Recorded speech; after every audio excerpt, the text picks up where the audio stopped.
Graças a Deus. Queridos, estamos de volta nessa sexta-feira com o programa Palavra Rema. Estamos estudando Pedro. E esta semana nós falamos da importância da igreja. O que Pedro vem falando da importância da igreja? Vocês são pedra viva. E se você perdeu os programas anteriores, vá ali no nosso canal no YouTube, assista os programas, estão todos ali, veja os programas anteriores, estão falando sobre igreja. E para fazer esse programa comigo, hoje nós tenho ele, pastor Carlos Leite. Pastor Carlos Leite, que Deus abençoe. Ô, pastor Zé Carlos, mais uma vez, mais um dia, e agradeço a oportunidade. Estou aqui ao lado de grandes homens de Deus, pessoas humildes, simples e que têm prazer de meditar nas Sagradas Escrituras. Isso é responsabilidade, irmãos. Responsabilidade com o seu ministério. Pastor César também está conosco. Pastor César, que Deus abençoe. Deus abençoe o pastor Zé Carlos, o pastor Carlos Leite, e a você, meu amado telespectador, e que o Senhor possa estar ministrando com poder e glória no teu coração, trazendo uma perspectiva, uma esperança, uma graça, que é isso que essa palavra, é isso que esse programa tem feito. Né? Então, que você seja tremendamente abençoado em nome de Jesus. Querido, pegue caneta, papel, pega a Bíblia. Eu vou pedir um intervalo e nós voltamos já para estudarmos a Constituição do Céu, a Palavra de Deus. Vamos ao intervalo e nós voltamos já.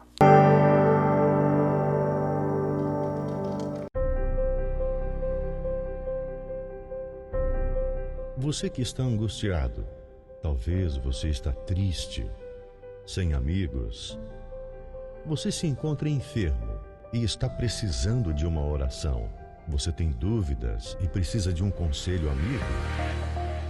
Deseja que alguém, ao menos, lhe faça uma visita em seu lar e traga a providência divina? Então você pode ligar agora mesmo no 3045-6400. A Igreja Santuário da Família está de portas abertas para você. Anote aí, você vai precisar. 3045-6400. Santuário da Família. O ministério que leva você para o caminho certo. Jesus. Bom, graças a Deus. Queridos, estamos de volta. E hoje nós estamos falando sobre Pedro.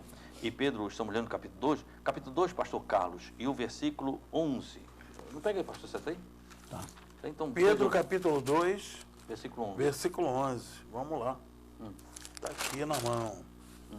Amados, exorto-vos como peregrinos e forasteiros que sois, a vos absterdes das paixões carnais que fazem guerra contra a alma.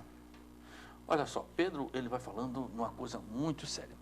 E ele aprendeu isso com Jesus logo após a sua morte, porque ele tinha dificuldade de entender isso antes. Se você for ver o livro de João, capítulo 14, onde Jesus diz, não se turbe vossos corações, credes em Deus, credes também em mim.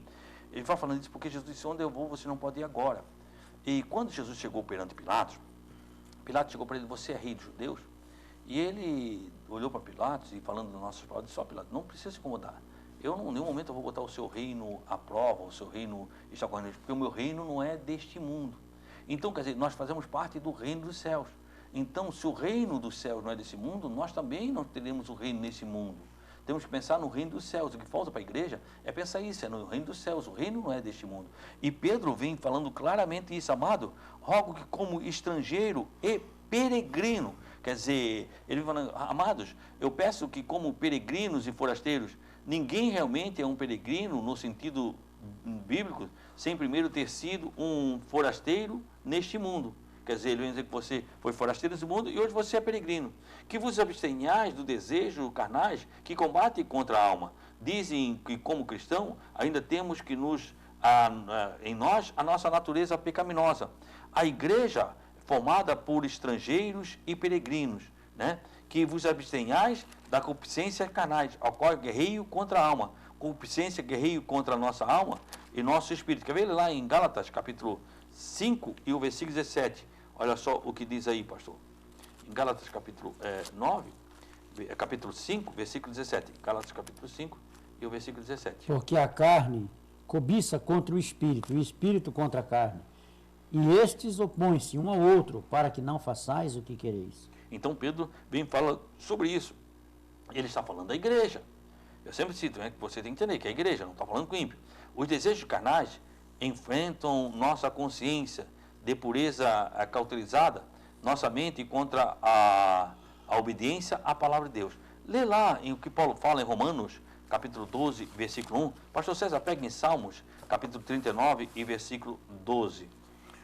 Rogo-vos, pois, irmãos, pelas misericórdias de Deus, que apresenteis o vosso corpo por sacrifício vivo, santo e agradável a Deus, que é o vosso culto racional. E não vos conformeis com este século, mas transformai-vos pela renovação da vossa mente, para que experimenteis qual seja a boa, perfeita e agradável vontade de Deus. É isso aí. Olha só o que está lá em Salmos, pastor. 39. 39 e 12. Pega Gálatas 5 e 16, pastor. Ouve, Senhor, a minha oração e inclina os teus ouvidos ao meu clamor. Não te cales perante as minhas lágrimas, porque sou para contigo como um estranho e peregrino, como todos os meus pais. Mas aí vem falando a mesma coisa, peregrino nessa terra, porque nossa terra não é daqui. Pega Tiago 4 e 1. Gálatas capítulo 5 e versículo 16. Digo, porém, andai no Espírito, e jamais satisfareis as concupiscências da carne, porque a carne milita contra o Espírito e o Espírito contra a carne, porque são opostos entre si, para que não façais o que porventura seja do vosso querer. A gente sempre procurando aqui, que nós vemos pessoas diferentes, Paulo e Pedro, pregando a mesma coisa. Né? Contra a concupiscência, não faz. E Paulo vem dizendo assim, a carne guerreia contra o Espírito, é uma guerra. E a guerra você não sabe nunca quando vai vir, quando vai atacar. Em guerra você tem que estar em prontidão todo o tempo. Quando há um período de paz, ninguém está preparado. Se você for ler a Guerra dos 6 Dias, quando o árabe procurou atacar Israel, ele atacou o quê? Quando Israel não estava preparado. Havia um período, né? Yom Kippur. Yom Kippur, onde eles não tinham, e eles vão atacar nessa época, porque eles não estão prontos. E nós temos que estar prontos, porque a guerra é contra a carne, contra o Espírito. Paulo e Pedro vem dizendo isso, né? O que está lá em Tiago, agora Tiago, capítulo 4, versículo 1. De onde vêm as guerras e pelejas entre vós? A pergunta, né? Porventura não vem disso a saber dos vossos deleites, que nos vossos membros guerreiam? Então, bem, amado, eu rogo que como estrangeiro e peregrino, que você não é daqui, você é estrangeiro, você é peregrino, que vos abstenhais da concupiscência da carne, que guerreio contra a alma. Então a igreja tem que fazer esse... Volta, você está falando que a igreja cuida disso, cuida dessa guerra que há interior, a guerra para que você não peque, para que você não perca a salvação, cuide disso. E ele vem falando claramente sobre isso. Pastor Zé Carlos, vamos fazer uma menção de algo tremendo, porque eu entendo que o Espírito Santo está trabalhando de uma forma maravilhosa, né? Quando nós temos essa consciência, essa convicção, como o senhor falou, como a palavra está falando, né, de que somos forasteiros, né, e peregrinos, não tem porquê as pessoas fundamentarem, porque as pessoas fundamentam as suas vidas nesse mundo como se não estivesse passando por esse mundo, como se elas fossem realmente permanecer nesse mundo. Sim. Eu me lembro de uma pregação sua, o senhor comentou que o nosso deserto é aqui, enquanto nós estamos aqui. Não é? E muitas pessoas estão querendo construir, fundamentar, marcar no deserto, quando na verdade é passagem. É passagem. Como Israel, a Bíblia diz que como Israel caminhou para Canaã, nós caminhamos para Canaã celestial. Perfeitamente. Então aqui é o nosso deserto. E o deserto, ninguém que pensa vai tirar férias, eu vou para o deserto, vou tirar férias, vou lá para o deserto. Não, você, no meio do Saara. Você vai tirar férias, pronto, lá você vai um lugar que tem sombra e água fresca. E tudo isso não existe no deserto, nem sombra nem água fresca. Quando quer descansar, há um lugar que tem sombra e água fresca. Isso não é no deserto. Então o nosso descanso não é aqui. Pedro vai dizer, você aqui, você roga como estrangeiro. O que é o estrangeiro? O estrangeiro é aquele que não é dessa terra. Né? Olha, tem um estrangeiro aqui, porque não é dessa nação, ele é da outra nação. Né? E como peregrino, quer dizer, você está peregrinando e você é estrangeiro. Você é um estrangeiro e está peregrinando aqui. O teu descanso não é aqui, o teu descanso é no céu. Então não adianta. A Bíblia, Jesus diz, onde está o teu tesouro? Meu Deus. Ali está o teu coração. Onde é que está o teu tesouro? Onde é que você está firmando o teu tesouro? Onde é que você está procurando o teu tesouro? Porque ali vai estar o teu coração. O teu tesouro está no céu. Você pensa em céu? Está pensando em vida eterna? Ali está o teu coração. Então é muito sério essa questão quando se fala hoje dessa teologia da prosperidade que fundamenta, enraizam as pessoas exatamente no mundo que está se passando. As coisas que são daqui. Entendeu? Aí a pessoa fica na carne e não no espírito. Ou seja, não está numa dimensão aonde agrada, aonde o Senhor ele trata. Porque Deus é espírito, a palavra fala, e importa que os seus adoradores que aqueles que são guiados pelo Senhor, não é, são filhos de Deus, os que são guiados no Espírito são filhos do Senhor. Então isso é muito sério, pastor, e deveríamos, talvez, né, dentro disso que está sendo tratado, fundamentar essa questão da passagem de forasteiro, de peregrino. Ó, você é forasteiro, você é peregrino, começa a buscar as coisas lá do alto, você morreu, você foi sepultado com Cristo, você já ressuscitou pela fé, entendeu? Isso é muito sério. E Pedro vem falando muito sobre isso, né? Aprendendo. Por quê? Porque ele está ensinando a igreja. Olha só o que ele diz, pastor. No livro de Pedro, 1 capítulo 2, nós lemos o versículo 11. Agora vê o que diz no 12, pastor. Pedro, capítulo 2, versículo 12. Ele está falando com os crentes, né? Com os crentes. 2:12. Vamos lá. 2:12 está aqui. Mantendo o exemplar. Eu vou ler o 11 e o 12. Amados, exorto-vos, como peregrinos e forasteiros que sois, a vos absterdes das paixões carnais que fazem guerra contra a alma, mantendo exemplar o vosso procedimento no meio dos gentios, para que naquilo que falam contra vós outros, como de malfeitores, observando-vos em vossas boas obras, glorifiquem a Deus no dia da visitação. Ele está falando com a igreja e agora está falando com um caráter cristão. Ele está falando com um crente. Tanto o 11 como o 12 ele fala com um crente. Ele diz assim, ó, tendo o vosso viver, quer dizer, tendo o seu estilo de vida. Ele está falando com os crentes, que tendo o seu estilo de vida, tendo o vosso viver, o seu estilo de vida, honesto entre os gentios. A palavra gentios, que é aqui usada aqui, se refere aos gentios em contraste aos judeus. Sim, com o mundo, tá? Os não salvos, um mundo de pessoas sem Cristo. Quer dizer, ele falando que você esteja, aqui que eu falo, eu falando do mundo de pessoas sem Cristo. Para que naquilo que murmuram de vós, como malfeitores, glorifique a Deus no seu dia, no dia da visitação. Refere-se no dia da graça, no dia da vinda. Pelas boas obras, separado de pecado, que vós observem, considerando com cuidado, com testemunha pessoal. Quer dizer, ele está dizendo que você é forasteiro e você é uma testemunha pessoal. Quer dizer, ele está dizendo, tendo como honroso a vossa maneira de ver. Quer dizer, cuida na maneira que você está vivendo. Cuida com você. Eu vejo Paulo aqui, pastor José Carlos. Pedro, né? Isso. Ele levando as pessoas, ensinando as pessoas a darem bom testemunho, porque todas as pessoas gentias, no caso, elas gostariam de praticar as mesmas coisas que Israel praticava para ter um encontro com Deus. E quando Israel não praticava, o povo não praticava, as pessoas simplesmente não queriam saber desse Deus. É como hoje na igreja. vê lá em Filipenses. Existem muitas pessoas que estão fora do cristianismo que elas querem entrar, mas elas querem ver bons exemplos. Elas querem ver que é possível se manter uma santidade e uma comunhão com Deus. Olha só, vê lá em Filipenses capítulo 2 e versículo 15, pega em Mateus 5 e 16. Tendo honrosa a vossa maneira de viver por meio de gentios, a fim de que naquilo mesmo que falam mal de vós, ou malfeitores, eles, por causa daquilo que vem em vossas boas obras, glorifiquem a Deus no dia da sua visitação.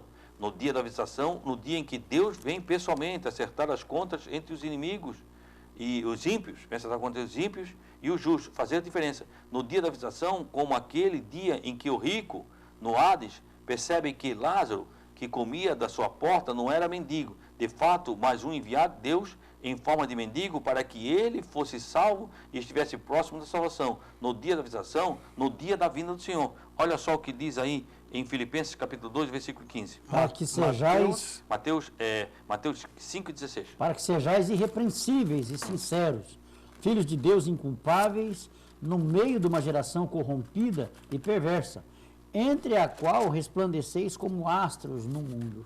Paulo vem trazendo agora a responsabilidade do cristão. Pedro aqui traz a responsabilidade do cristão. Paulo vem trazendo a responsabilidade do cristão. Quer dizer, eles estão trazendo a responsabilidade porque às vezes vem para Deus e pensa que nós não temos responsabilidade. Vocês têm que ser exemplo, hein? Vocês têm que ser exemplo, inculpável. Paulo dizia, você tem que ser exemplo. Irrepreensível é muito forte, né? Vocês têm que ser exemplo. Vem trazendo a responsabilidade. Olha, se Jesus fala em Mateus, capítulo 5 e versículo 16. Olha o que Jesus fala. Aqui ele está discipulando. Olha o que é Jesus falando. Aqui Jesus está discipulando, né? E ele está dizendo assim, ó. Assim brilhe também a vossa luz diante dos homens, para que vejam as vossas boas obras e glorifiquem o vosso Pai que está nos céus. Aleluia. Veja bem, você está em treva. Quando você vê uma luz, o que ela faz? Ela chama atenção. Ela chama atenção. Ela brilha. Ela acaba com a treva. Aí Jesus vem dizendo, deixe que a vossa luz brilhe diante dos homens, brilhe nas trevas, para que eles vejam, aí os olhos vão saber, vejam o quê? As boas obras que vocês fazem e glorifiquem ao vosso Pai que está no céu. É o que Pedro vem falando aqui. O que Paulo fala ali, Paulo, você tem que ter uma vida irrepreensível. Pedro vem falando aqui, olha, deixa brilhar, deixa aí. Deixa a luz brilhar. Porque o pecado, pastor Zé Carlos, ele traz um desconforto. O pecado, ele não é gostoso. Ele pode... Eu lembro que quando eu era mundano, o pecado vinha, mas depois você se sentia vazio, você se sentia infeliz. O que era isso? Isso nada mais é do que o afastamento da presença de Deus, traz um vazio existencial. Então, o que acontece? Toda pessoa vazia, ela quer se preencher com alguma coisa. E quando nós, cristãos, nos preenchemos, somos cheios do Espírito Santo, é claro que os incrédulos, eles vão querer isso que a gente tem. E nós, sendo discipulados também pelo Senhor, está escrito aqui, ó, assim brilha a vossa luz diante dos homens, para que vejam as vossas boas obras e glorifiquem a Deus. Quer dizer, os incrédulos vão ver que é possível glorificar a Deus. Olha só, vamos fazer o seguinte, vamos para o intervalo e nós voltamos já.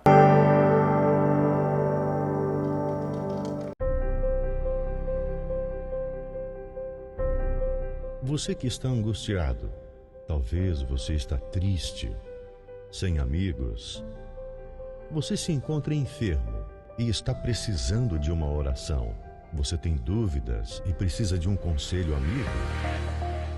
Deseja que alguém, ao menos, lhe faça uma visita em seu lar e traga a providência divina? Então você pode ligar agora mesmo no 3045-6400. A Igreja Santuário da Família está de portas abertas para você. Anote aí, você vai precisar. 3045-6400. Santuário da Família. O ministério que leva você para o caminho certo. Jesus. Graças a Deus. Estamos de volta, querido, né? Estudando aí, a coisa vai indo, vamos estudando a Bíblia. E o que Pedro vem falando, e Pedro está ensinando o caráter da igreja, e vai falando, nós lemos no ano anterior sobre Pedro e Paulo, e vimos Jesus falando sobre deixar ser exemplo, cristão exemplo, né? Olha só o que ele vem falando agora no livro de Pedro, capítulo 2 e o versículo 13. Sujeitai-vos, pois, a toda a ordenação humana por amor do Senhor, quer ao rei como superior. Ele vem falando agora em autoridade. Se nós fizemos um estudo de autoridade, você pode pesquisar aqui, ele vem dizendo, sede, pois, sujeito à ordenação humana, por amor ao Senhor. Você está sujeito à ordenação humana, ao poderio humano, ao governante humano, por quê? Porque você ama o Senhor. Ah, pastor, mas eu não votei nele, eu não gosto dele. Não, você está sujeito a ele, não por sua vontade, você está sujeito porque você ama o Senhor. Você tem a sua opinião, pode fazer, você deve exercer o seu direito de opinião, de voto, mas quem ganhou ali porque o Senhor quer, aí nós temos que estar sujeitos a ele. Pedro vem ensinando o caráter da igreja, quer dizer, Pedro refere-se ao governo civil, ser depois sujeito à ordenação humana por amor a Deus, que é rei como a superiores, se a ordenação não violar a palavra de Deus, quer dizer, ser sujeito para quê? Para você não violar a palavra de Deus. O senhor, nós tratamos aqui, o senhor falou muito sobre isso naquele estudo que nós fizemos, né? Que Jesus Cristo, por amor ao Pai, por amor à missão, ele se sujeitou a Pilatos. Ele se sujeitou aos líderes de Israel exatamente por ter essa missão, por ter esse amor, por ter esse compromisso. Né? Ele cumpriu o princípio do respeito à autoridade. Perfeitamente. Então ele vem dizendo que isso aqui, nós não vamos entrar muito, porque nós já estudamos muito sobre isso, já fizemos, tem um programa aí sobre autoridade, mas vem falando sobre autoridade, o princípio da autoridade, né? Lá procura o princípio da autoridade que ele vai falando isso. No 14 ele continua sobre isso, né? Sejam governantes, como a ele enviado para castigar do mal feitores e para o louvor daqueles que fazem o bem. Quer dizer, quer os governador, como por ele enviado, ou a política local, para castigo dos malfeitores, inclui todo o governo civil, para o louvor daqueles que fazem o bem. Tem que se castigar o mal e começar a obra do bem, que é próprio para uma sociedade estável. Porque aí ele vem no 15 dizendo, porque esta é a vontade de Deus. O governo civil é ordenado por Deus. Quando ele vem a vontade de Deus, quer dizer, todo governo é vontade de Deus. Quer fazer o bem, tapeis a boca da ignorância dos homens insensatos. Os verdadeiros cristãos são o melhor recurso de uma nação. Quer dizer, então ele vem dizendo que você deve estar sujeito para que... Olha o que diz na minha Bíblia, pastor. Porque assim é a vontade de Deus, que pela prática do bem façais emudecer a ignorância dos insensatos. A prática do bem. A prática do crente, nos princípios de Deus, emudece a ignorância dos homens. Lê lá em Tito, capítulo 2, e o versículo 8. Pastor, Tito, capítulo 2, versículo 8, antes de Hebreu ali, vem falando sobre isso, né? Agora é Paulo falando, nós lemos o texto, Paulo fala lá em Romanos, capítulo 3, versículo 1 e 2, ele fala muito sobre isso, sobre ser sujeito, estar sujeito às leis, às 2 e 8? Tito, capítulo 2 e versículo 8. Linguagem sã e irrepreensível, para que o adversário se envergonhe, não tendo nenhum mal que dizer de nós. Então ele disse assim, a vontade de Deus, fazendo o que é bom, endurecer a ignorância dos homens. Quer dizer, ele vem dizendo também na sua linguagem. E eles vão tratando do caráter. O cristão, aí olha só o que ele diz a Tito, linguagem sã. Quer dizer, cuidado no seu falar, cuidado quando você fala. Às vezes a gente vê cristão indo para a internet e falando mal das autoridades, querido. Isso não é coisa de cristão, isso é coisa de igreja. Em nenhum momento isso é coisa de igreja, feita para a igreja. E nós estamos aqui tratando caráter cristão, as coisas que os cristãos precisam fazer. Contando piada, não é? Murmurando, falando que é desagradável. Verdade. Não sendo cordato, isso é tremendo. Olha só, como livres, a liberdade que temos, aí Pedro 2,16, como livres, quer dizer, a liberdade que temos em Cristo, não tendo liberdade para encobrir a malícia, mas sim como servos de Deus. Quer dizer, a liberdade que temos de Cristo não nos coloca em uma posição superior na lei da terra. Quer dizer, muitas pessoas pensam que tem liberdade em Cristo, tem uma lei superior. Não, a liberdade que temos em Cristo é para obedecer a lei. Honrai a todos, por digno de honra. Amai a fraternidade, refere-se à família cristã de crentes. Temei a Deus, versículo, né? Quem tem temor a Deus não desonrará o homem. Amará o seu irmão e lhes dará reconhecimento digno. A autoridade civil nomeada. Honrai ao rei. Em efeito, refere-se a render comemoração ao ofício. Honrai a rei. Então ele vem falando aqui, do 13 até o 17, a sujeitar-se sobre as autoridades. Não se levantar, não estar falando mal. Por quê? Porque você é igreja. Você foi chamado para uma vida de diferença, pastor César. Exatamente. E não tem como. Não existe maneira mais fácil de se pregar o evangelho, pastor, eu entendo assim, né, do que com exemplo.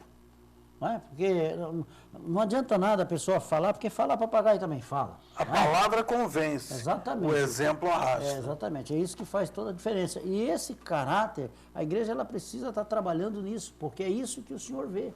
É dentro dessa realidade que o Senhor nos aprova, que nos tornamos agradáveis ao Pai. Nós temos que nos preocupar mais em sermos exemplos para arrastar do que simplesmente para querer convencer Pastor Carlete, estamos chegando ao final de mais uma série de programas.